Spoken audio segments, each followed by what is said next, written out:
Hi, and welcome back to this video exploration of the book, The Mask of Masculinity, written by Lewis Howes. We keep going with chapter 2, The Athlete Mask, in which Lewis writes, I told you earlier about an important documentary called The Mask You Live In, which many people had recommended to me after I began to explore the themes in this book. The most powerful person in this documentary is none other than Joe Ehrmann. One of the things he said in the film felt like it was aimed directly at me. Speaking of his own time in the league, he said, football became a tremendous place to hide. You can hide inside that helmet. You can hide behind the roar of the crowd.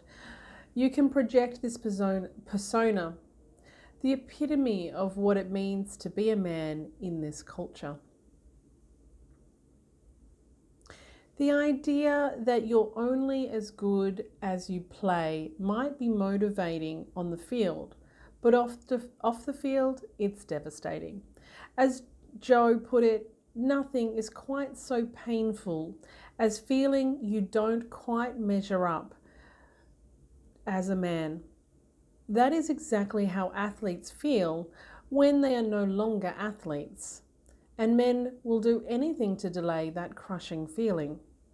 One of the most common ways guys do this is when they play through injuries. As one sociology study of professional English soccer players found, players learn from a relatively young age to normalize pain and accept playing with pain and injury as part and parcel of the life of a professional football player. In injured players, and in particular players with long-term injuries, may experience a loss of self-esteem and self-confidence as a result of their inability to take part in the one activity which, above all others, sustains their positive self-image.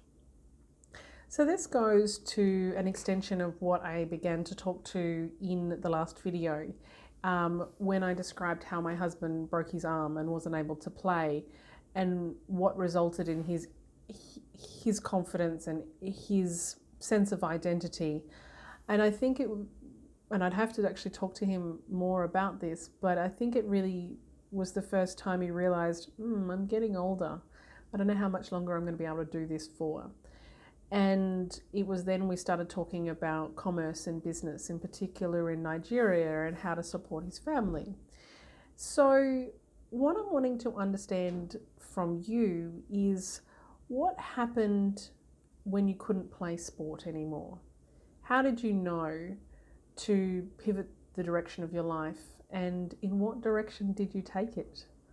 I'm looking forward to learning from you. See you soon.